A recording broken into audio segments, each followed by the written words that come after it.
Hi,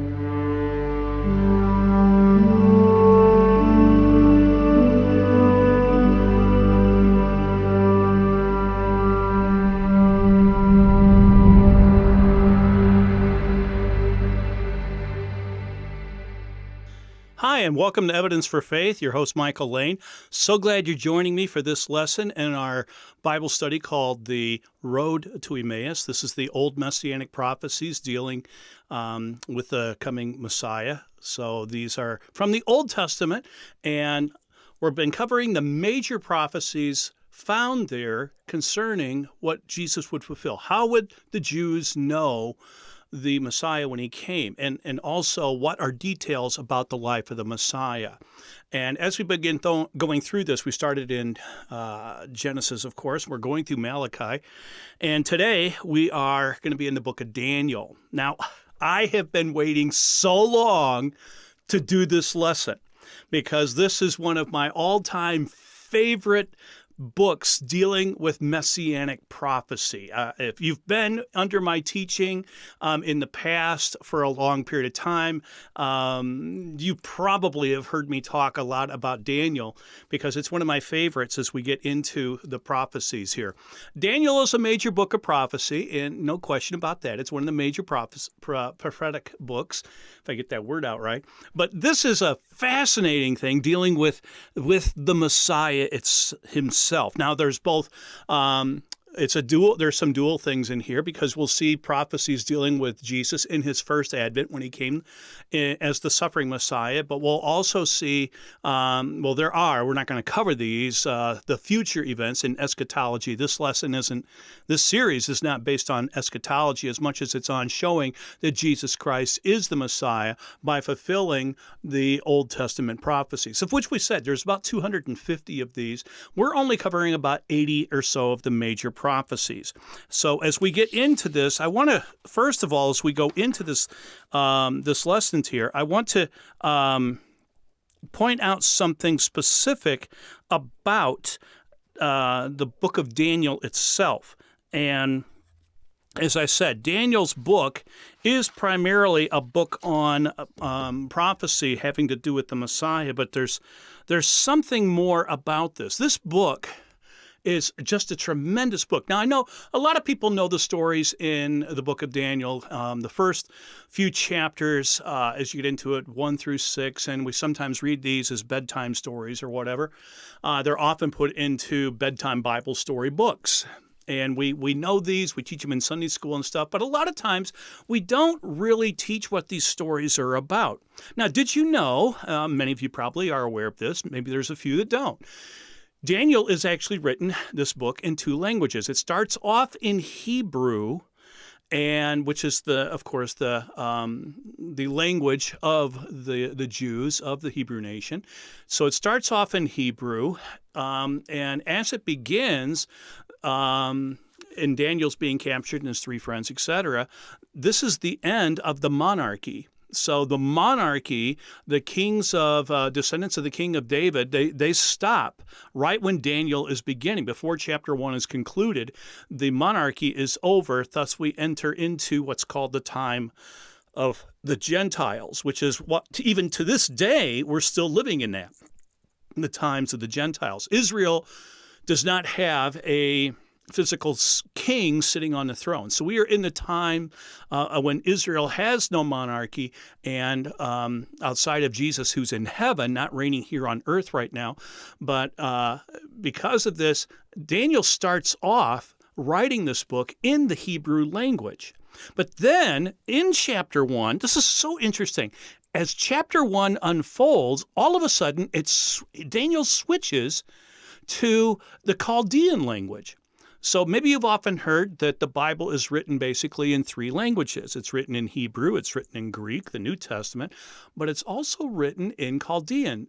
A large part of Daniel, particularly these chapters here, part of chapter 1 and going through 6, these generally, those sections there, this large section is written in Chaldean. And then after this, Daniel switches back and goes back into Hebrew.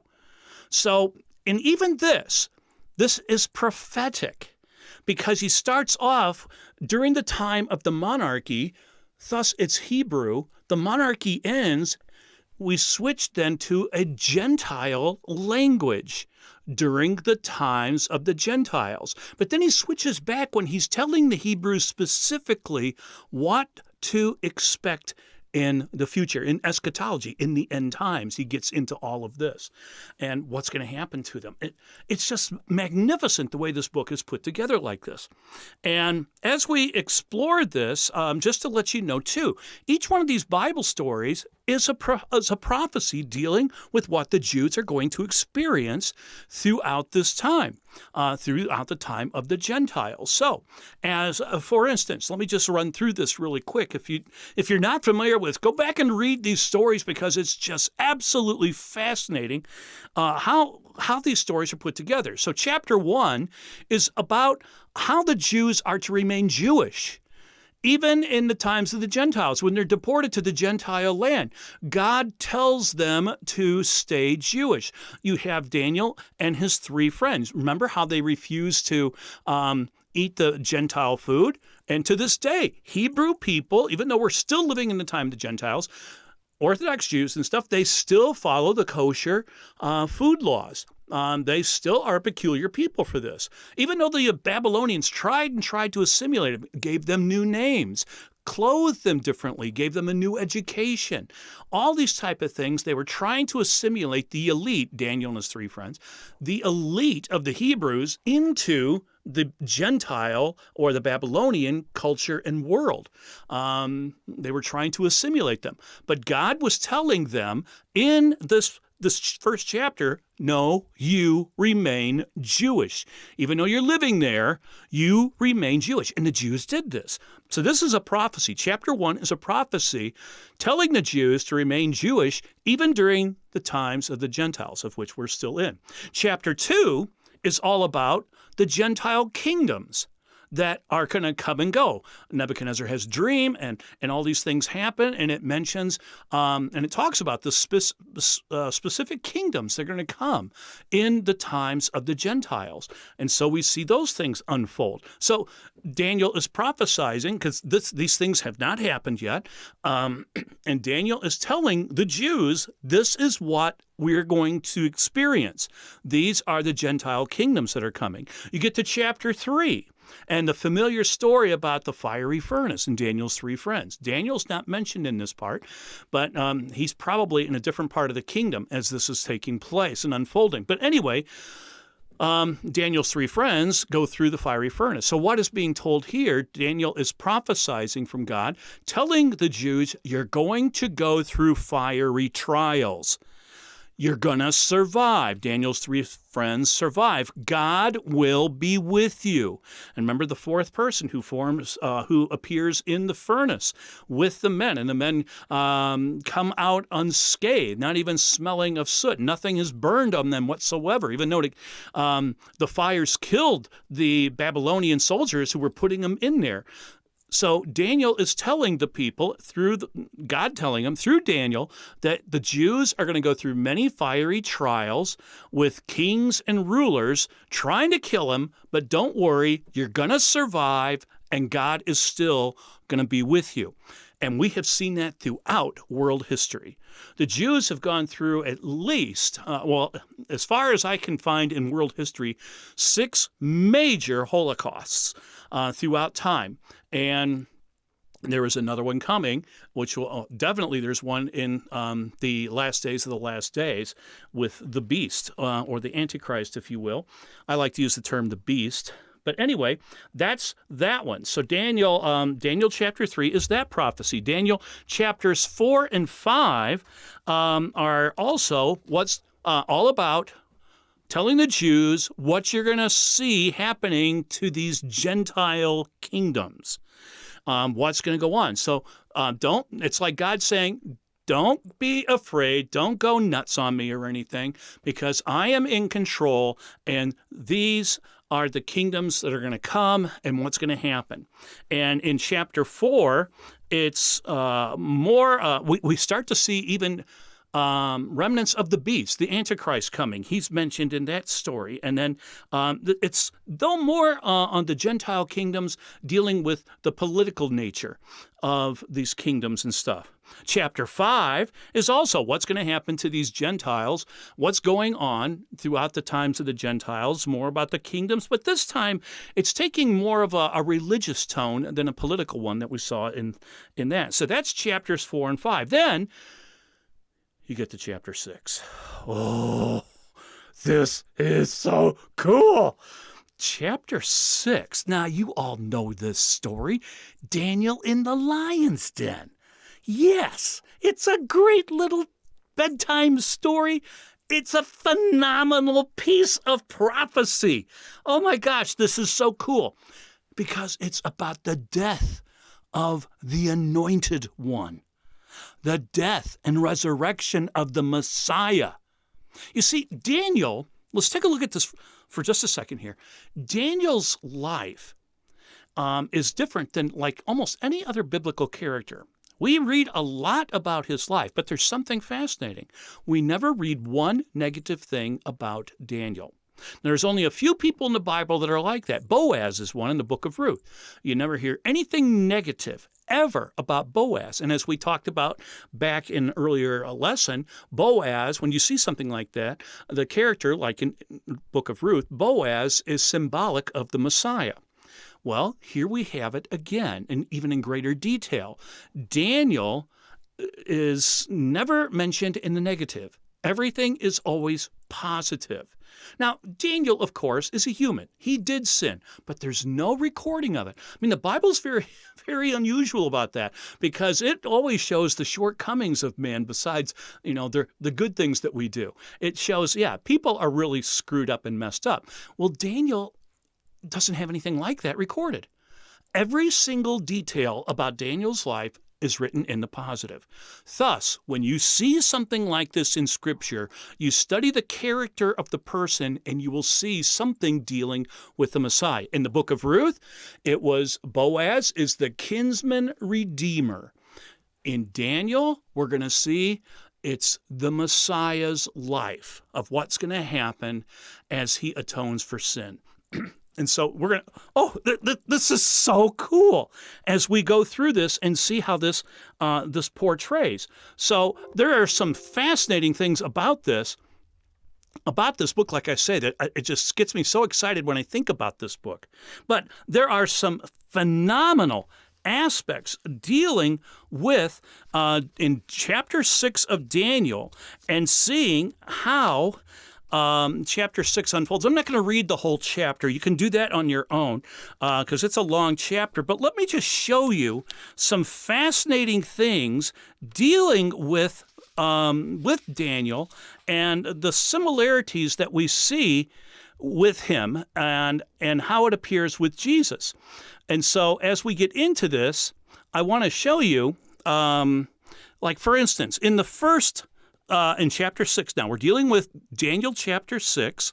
And in the verses 6 through 13, what do we see? Daniel is being plotted against. People are plotting against the Messiah. Against Daniel. They're plotting against Daniel and making up lies and stuff about him. They're trying to get rid of Daniel.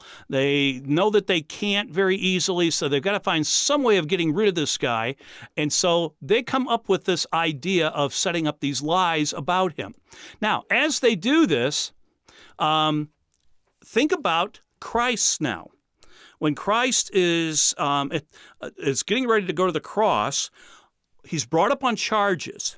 Daniel is brought up on charges in verses 6 through 13, and we see that he's brought up on charges of lies.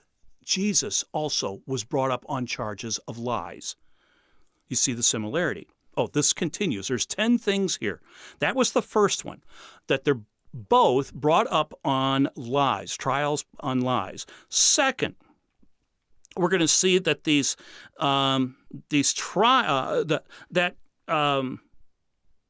in verses 14 and 15, what happens is the leadership in this case, Darius, tries to release Daniel. He sees this as a trumped-up case. He's been tricked. So he tries his best to get Daniel out of it. But he is bound by his own law, so he can't.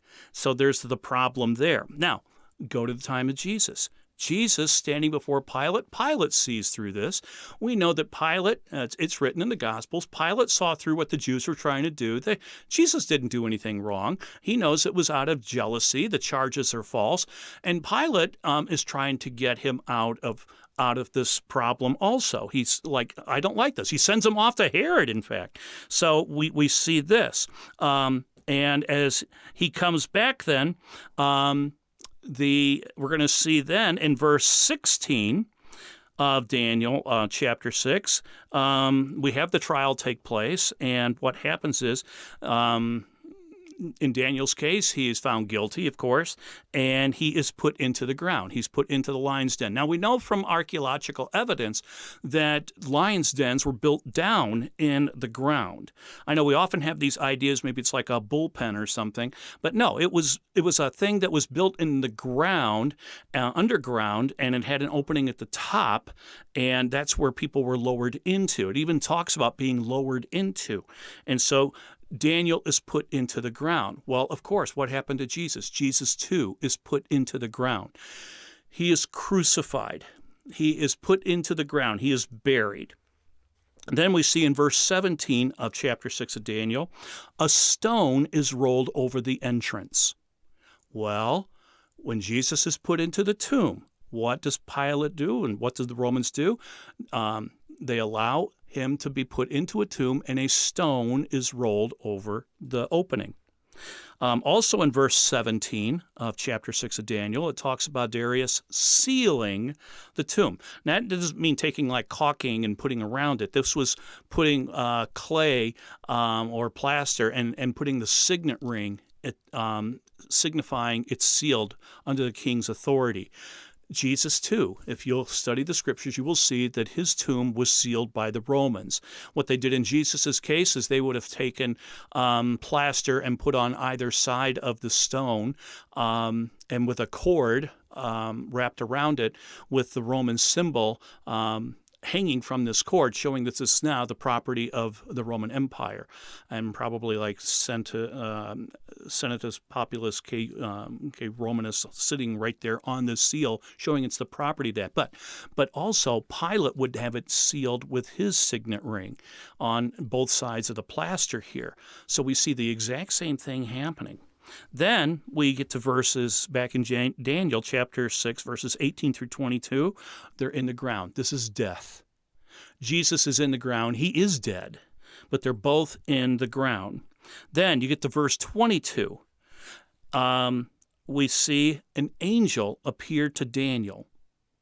Well, an angel appears in the resurrection story of Jesus also. The angel came and opened up the tomb. So there's an angel in both of these involved. In verse 23 of Daniel chapter 6, Daniel comes alive out of this like tomb, out of this den of lions. He comes out alive. And Jesus, we know, comes out of the tomb, out of the ground also alive. And then you get to verse 28 of chapter 6, they both prosper.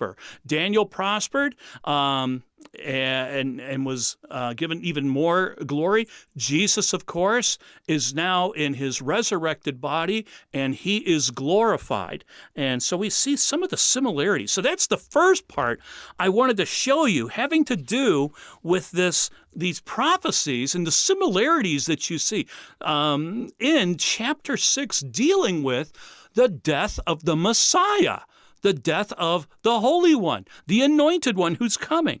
It was foretold, even in the steps. Daniel records even the steps of the death of Jesus. He records it all. So actually, I this was just like an introduction into this book, because I'm covering a lot of different sections.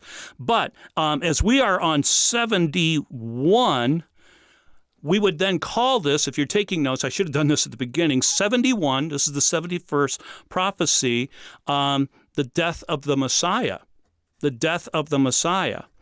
And what we have is, of course, the parallel between Daniel and and Jesus himself. I mean, how cool is that? And chapter 6, that's why I'm so thrilled about this book. And you can read these things. It's just absolutely amazing. Well, let's move to number 72.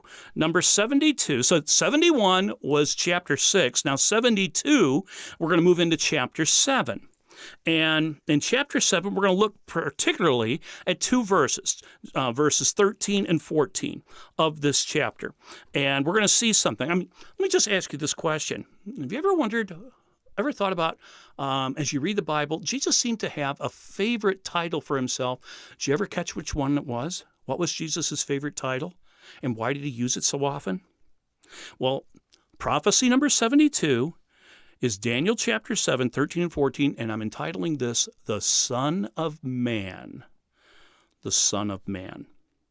So if you've ever wondered why Jesus referred to himself so frequently as the Son of Man, this is why. Now, in the last lesson, I talked to you about how there are many titles of the Messiah. Here is another one. He's called the Son of Man. And it's a title given to the Messiah in this book. So let's take a look at Daniel chapter 7, 13 and 14. Let's read this. And it reads, I saw in the night visions, and behold, with the clouds of heaven there came one like a Son of Man. And he came to the Ancient of Days, and was presented before him.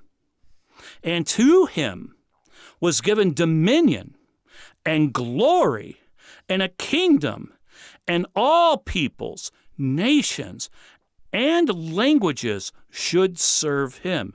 His dominion is an everlasting dominion, which shall not pass away, and his kingdom one that shall not be destroyed. There is a lot of theology in that. Well, we're just going to cover this quickly. We're not doing a study on deep theology. Oh my gosh, if we did in chapter 6, we'd be talking about chapter 6, this last prophecy, for hours and hours or maybe even a couple of days. Here, there's a lot too. Now, I want you to see that, first of all, this is where Jesus gets the title Son of Man, and he uses it frequently. Now, how many times people have come up to me, or I've had this when I taught school even. I remember students asking me at times or making a statement that Jesus never claimed to be the Messiah. Jesus never claimed to be the Messiah. Jesus never claimed to be the Messiah. And I remember one time sitting with a group. It was a visiting youth group, about 80 or so kids, high school kids. And I was brought in to just answer questions. Those kind of things always make me nervous because I never know what kind of questions I'm going to get. But so I'm sort of nervous because sometimes they're going to ask me, possibly something really technical. And I'll never forget this one time. They had the chairs all sitting in a circle, and I was in the middle of the circle. I'm the guest. And I was sitting in the middle. And after being introduced and stuff, the youth group leader opened it up, the youth pastor, and says, now, if you have any questions, go ahead and ask Michael your questions. And there were two guys sitting next to each other. They both raised their hands at the same time. And as they looked at each other, they said, well, you go ahead. So they obviously had the same question. And the question was this. Why do we worship Jesus as the Messiah? Because Jesus never claimed to be the Messiah. And they sort of sat there, and there was some, before I could even respond, once they asked that question, a number of other kids chimed in. Yeah, Jesus never claimed to be the Messiah. Never heard him say, I am the Messiah, et cetera, et cetera.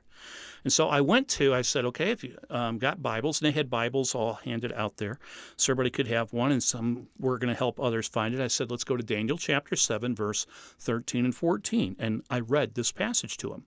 And I said, you see what the title is? I said, there's many titles for Messiah. Messiah is the Hebrew word Mashiach, which means anointed one. But here it's actually mentioning the name Son of Man. And who is the Son of Man? He's coming, it says, to the Ancient of Days. Now, the Ancient of Days, we have many Christian songs that we sing.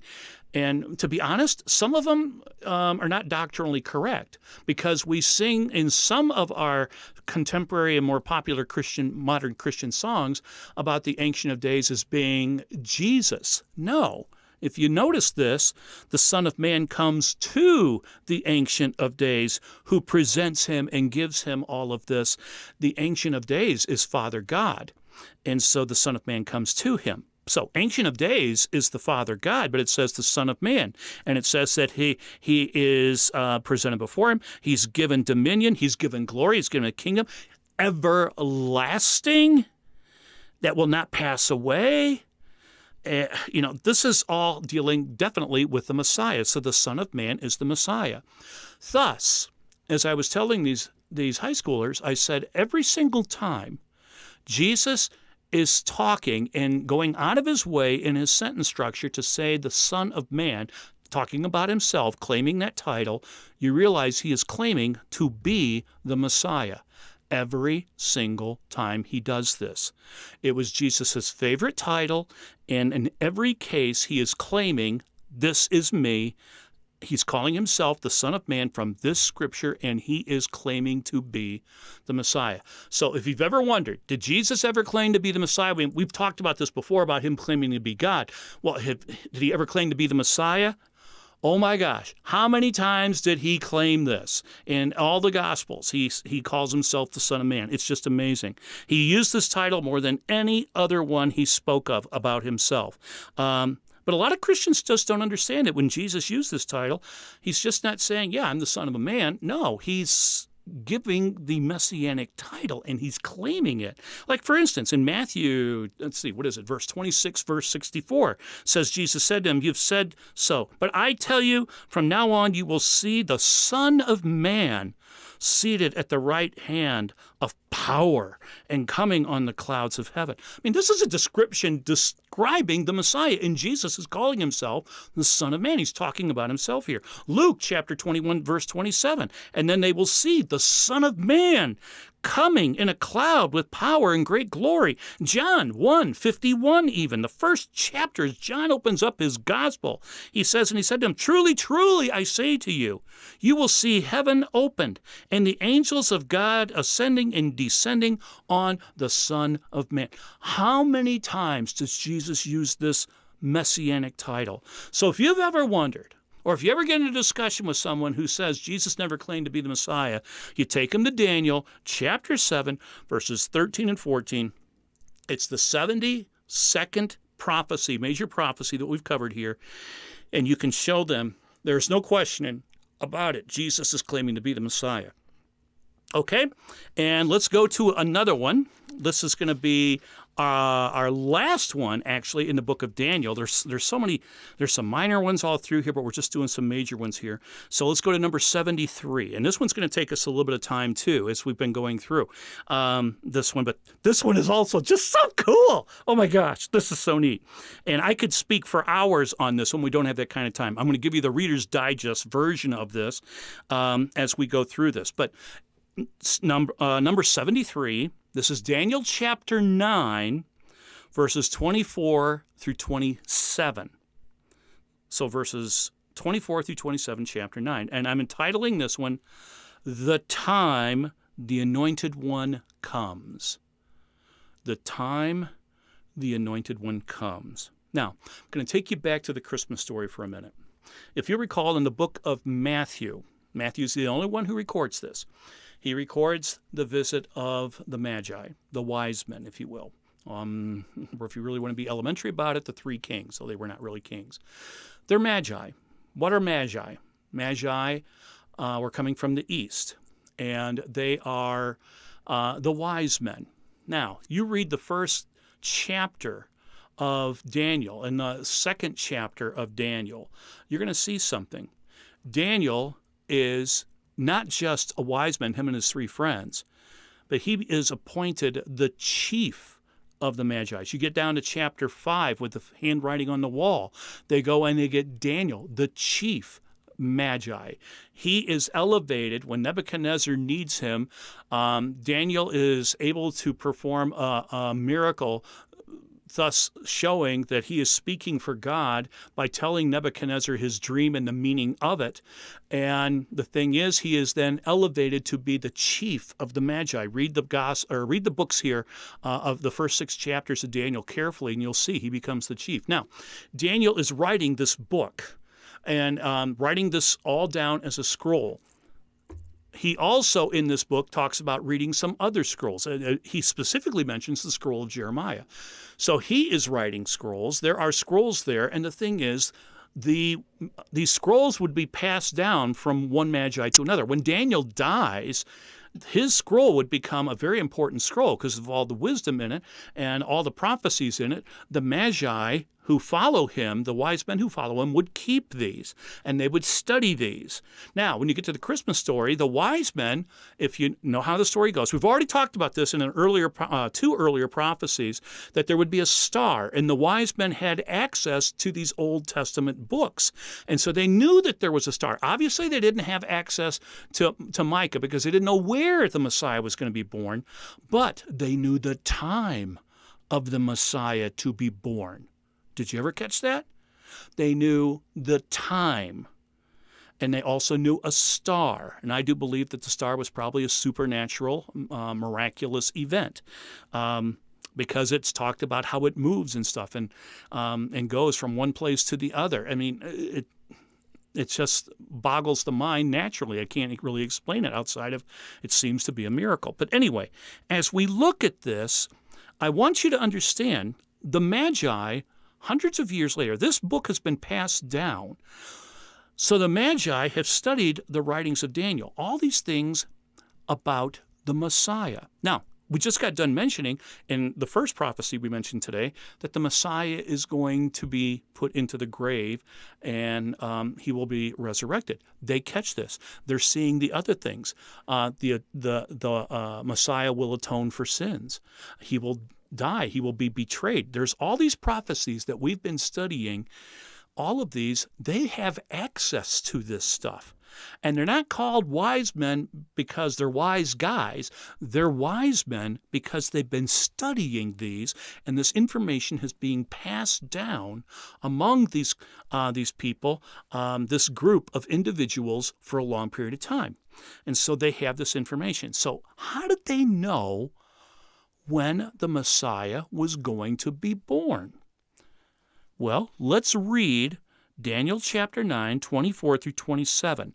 This, folks, is a cipher. It's a cipher.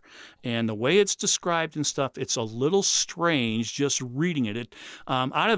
Switching from the Chaldean language, or in this case, this is not Chaldean, this would be Hebrew. Switching from the Hebrew into English, different translations are going to have different words for this.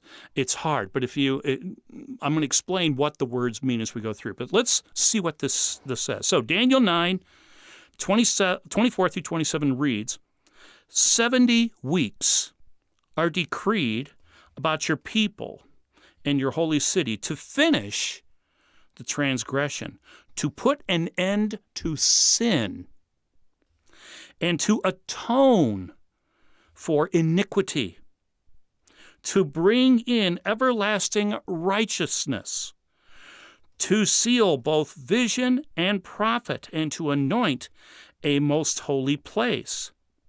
Know, therefore, and understand that from going out of the world to restore and build Jerusalem in the coming of an anointed one, a prince, there shall be 7 weeks. Then for 62 weeks it shall be built again with squares and moat.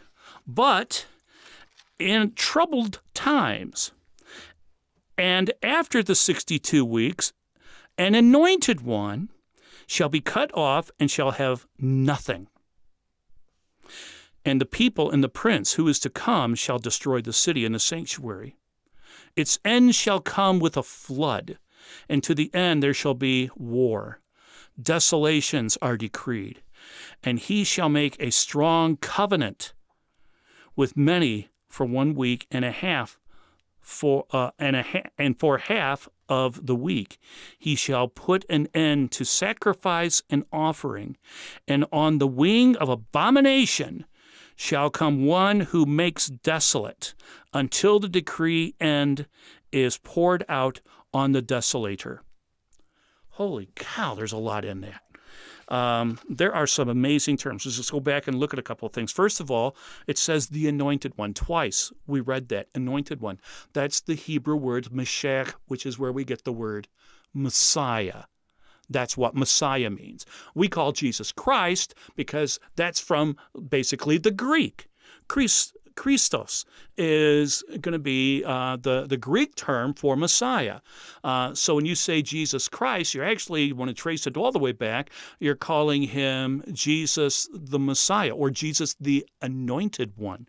So this is talking about the Anointed One. And you'll notice in here that he does some amazing things. He puts an end to sin. He makes atonement for iniquity, atonement for sins. That's what he's doing. He's bringing everlasting righteousness. This is what the Messiah is going to do. You catching this? This is the function of Messiah. You starting to see why this is so exciting? How this is what the function of the Messiah is going to be. Now, how this ends then, it starts talking about the desolation. And there's a despicable one coming. That's having to do with the beast that comes in the end times, the last days of the last days. But what a passage. Did you know that not only did Gabriel announce to Mary that she was to be the earthly mother of the Messiah, going back to our Christmas story, but who's telling Daniel all of this? It's the angel Gabriel again. Gabriel is mentioned in the Christmas story, but Gabriel is the angel telling Daniel this information. Daniel is writing this down from the angel Gabriel. Gabriel has a lot to do with the Christmas story, and this is dealing with it. Now, it gave us some sort of strange things in here, but he's telling us of when the Messiah, the Anointed One, is going to be appearing and begin his ministry. And it even says what his ministry is. His ministry is to atone for sin, to remove sin, to make people righteous. And we know that that's what Jesus came to do. This is all fitting. You see how cool this is? This is the gospel in miniature. But, oh my gosh, there's so much in here.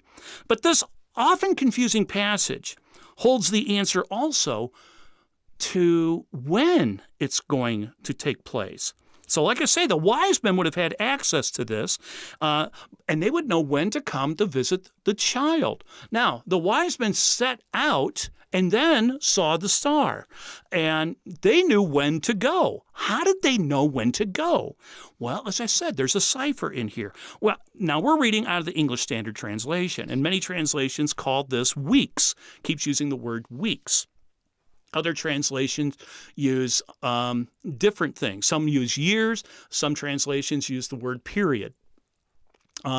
Basically what it is, it's 7 sets of periods. It's not a 7-day week. It's a cipher. It's symbolic for periods of time. That's what this is talking about. The 7 sets of 7 time periods is being talked about. And this is, remember, this is written in Hebrew. And it's written to a Hebrew. Given from an angel, given from God to angel Gabriel to Daniel, who writes this down. And so we have to make sure that we're looking at this from a Hebrew perspective, because the Hebrews, we're talking about time, they have a different type of calendar than we have. So when it comes out, what happens here? This comes out to be this long period of time here. Now, these wise men from the East have access to Daniel's book, and they're able to figure this out. That's why they're smart guys. They catch about what the Anointed One. So when it says about the 7 sevens are decreed for your people to put an end to sin, to atone for wickedness, et cetera, then it goes on and it says there'll be 7 sevens and 62 sevens, depending on which translation you're looking at. When you look at these numbers, you might be wondering, what in the world is this talking about? Well, these sevens are actually talking about years. So let's do a little arithmetic. That's all you got to do to figure this out. And the wise men, these magi, were mathematicians. They had studied the movement of stars in space and physics. They understood stuff like this. And so we're looking at a word, and the Hebrew word here is the Hebrew word that's being used here frequently is sabua, which in the Old Testament often is used for week, but it can also be meaning a period of a time of a year. So when you start looking at this instead of just weeks, like the English Standard puts them as weeks, when you start looking at this as being years, it takes on a different look. And so we have, and it mentions 7 times 70, 7 periods of 7 periods, 7 sets of 7 periods. So we're going to do a little math here. Gabriel appeared to Daniel. Now, first of all, we have to get the time period of when this is occurring for this all to make sense. We're still in BC. Daniel's taking place. This is around, as give or take a few years, this is somewhere around, probably around 457 BC. Somewhere in there, Gabriel appears to Daniel. Now, the first 7 sevens are 7 times 7, or you're going to come up with 49 years. That's the first thing you're going to come up with. Then it says that there's a second 62 sevens. Well, 62 times 7 is 434. Now, you add 49 to 434, take into consideration that this was written around 457 BC, and you're going to come out to be right around 27 AD. So we're starting to see a period of time here that's going to be about 490 years total. And God is telling the Jews that 6 special things are going to happen during the time of the Gentiles. And it's going to take this period of time. God divides the time period into 3 sections. That's why it's written in this cipher. There's 3 periods that are talked about. The first 3 deal with sin, because it talks about sin. The last 3 deal with righteousness. So 7 sets of 7 time periods is 49. 7 times 7 is 49 years. Now, if we take this somewhere around talking about when this actually starts now, we are given a starting point because it talks about rebuilding the city. What city is this? Where was Daniel from? Jerusalem. What happened to Jerusalem? It was destroyed by Nebuchadnezzar. Now, it is going to be rebuilt under King Artaxerxes, and he's going to tell Nehemiah and give permission to Nehemiah, if you go to the book of Nehemiah, to go back and rebuild the walls of Jerusalem. Roughly, that is right around 444 BC.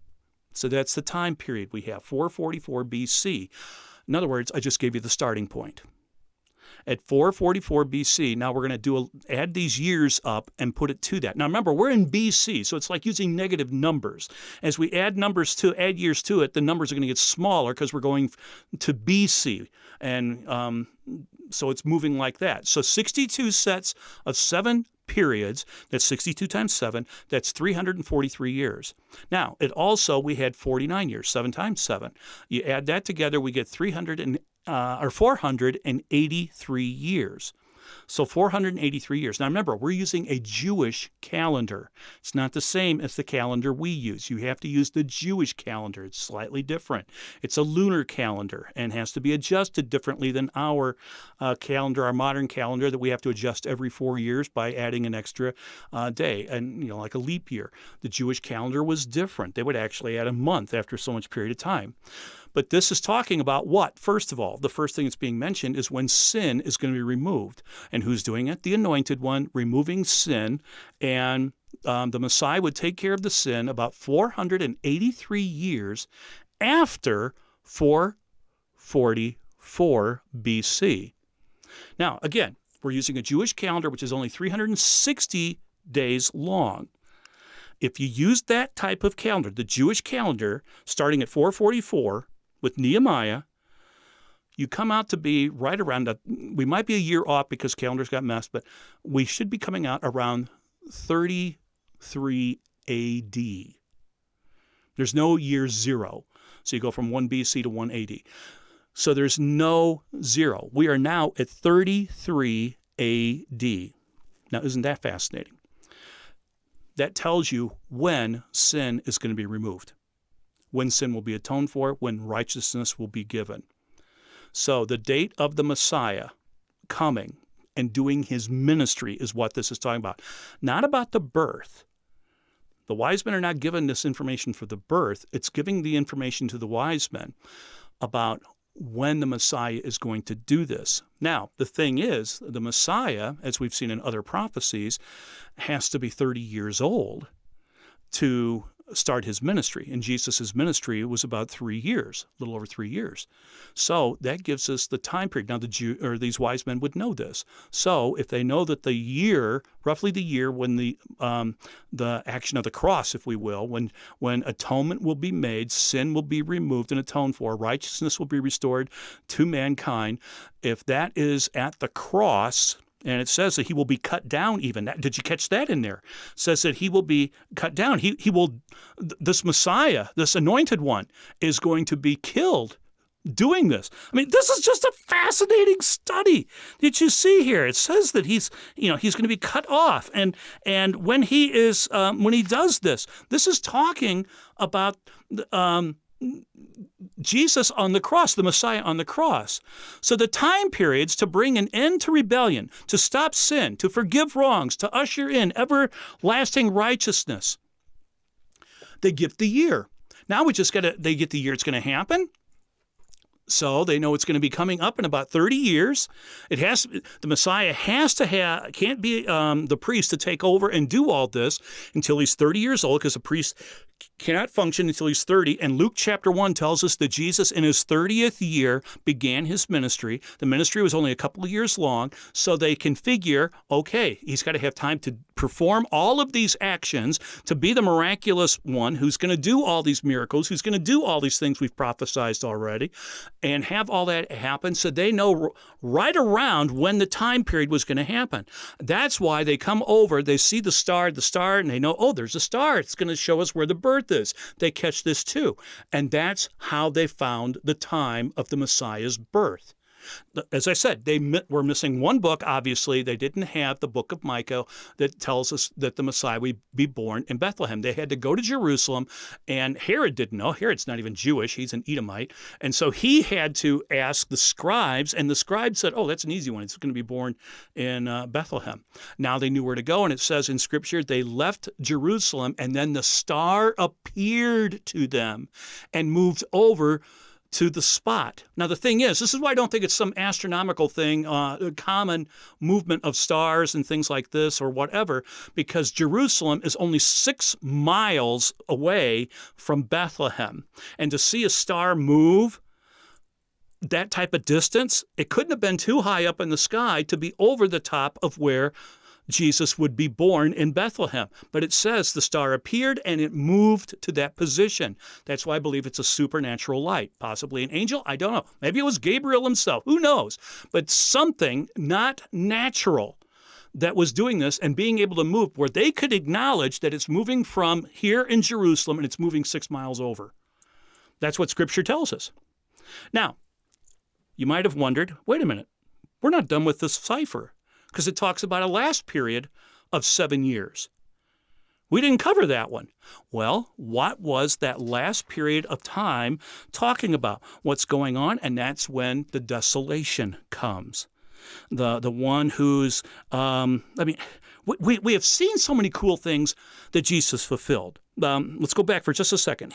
He's going to remove sin. He's going to restore righteousness. It even talks about a new covenant being given, and he does that. He initiates the new covenant at the Last Supper. We say that in communion when we take the elements and stuff. This blood is the new covenant of my blood. So we get a new covenant. Jeremiah prophesies this. So they get this part, but then it gets to the point where it says that there's another set here of time, and he will make a strong covenant for the many for 1 week, and for half of a week he shall put an end to the sacrifice and offering.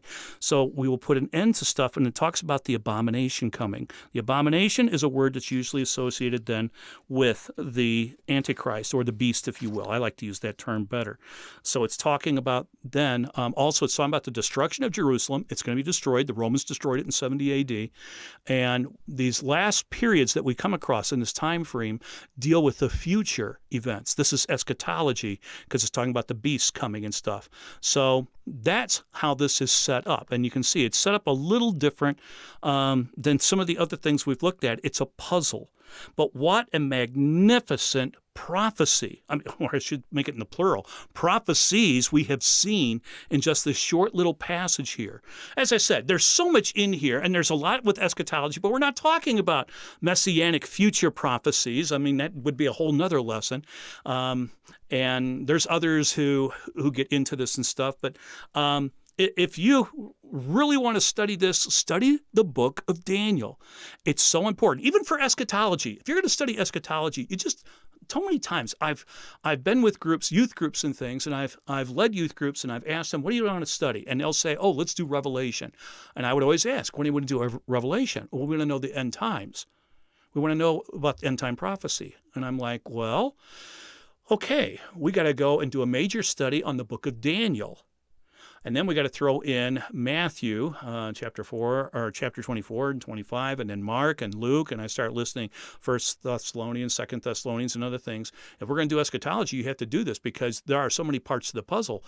If you just do Revelation, that's like putting together a 700-piece jigsaw puzzle that you're only using 100 pieces with. You're missing most of the material, and it won't make sense. You have to use Daniel in particular. That's the key one. Matter of fact, when the disciples in Matthew chapter 24 asked Jesus about the end times, about his coming again, he actually mentions to them, well, what did Daniel say? Daniel is the key book for stuff like this, so you've got to go there. And this is a phenomenal book, and wow, we've been going a long time here, but this is, I knew this would be a long lesson. It's just so exciting to see how all of this fit. It's a remarkable, remarkable study. And if you want more information on Daniel and stuff, I can you can go ahead and message me, get on our website, evidenceforfaith.org, and contact us, and I can give you some good sources for doing eschatology if you're really looking for stuff like that.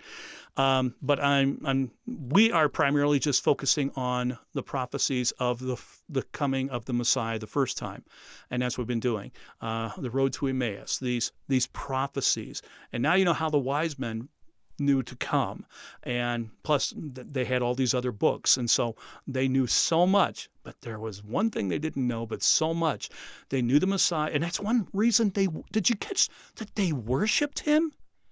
When they came, they worshiped him. Why? Because they saw in the previous prophecy we talked about here today that he is the Son of Man, the Son of God. He's coming directly for that, and he's going to atone for mankind's sin. He's going to make people righteous. No human can do that. Only God could do that. And these wise men, these magi, knew that.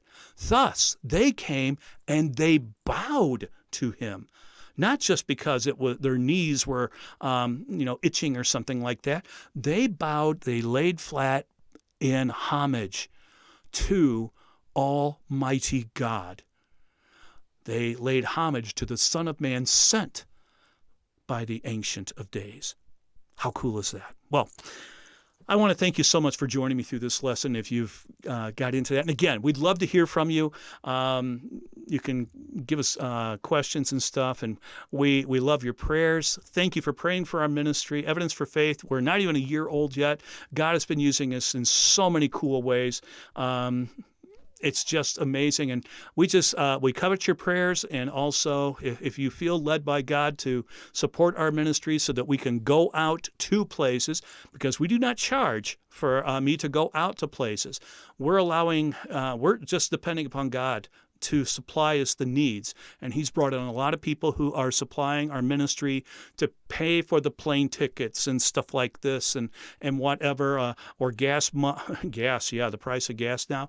So we have people joining our ministry to help put out the word of God, because I will not charge someone to hear the gospel of Jesus Christ. I refuse to make people pay to do that.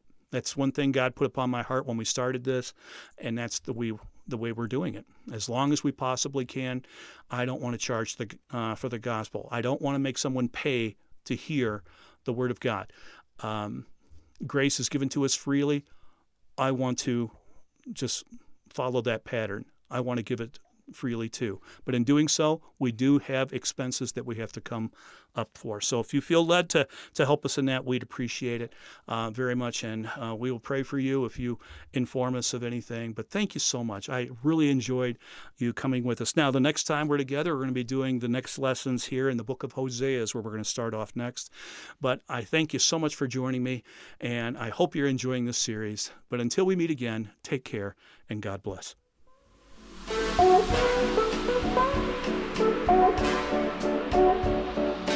Thank you so much for watching. If you enjoyed that content, you can find more like it on our channel and on our website. You can also book us and get the live experience, which in my opinion is even better. But who knows, I'm a little biased. You can also help us keep this content free by liking, sharing, and subscribing to our channel or other social links. You can also help support this ministry by donating online through our website or in the link down in the description. And on that note, may the Lord be with you, and we'll see you on the next video.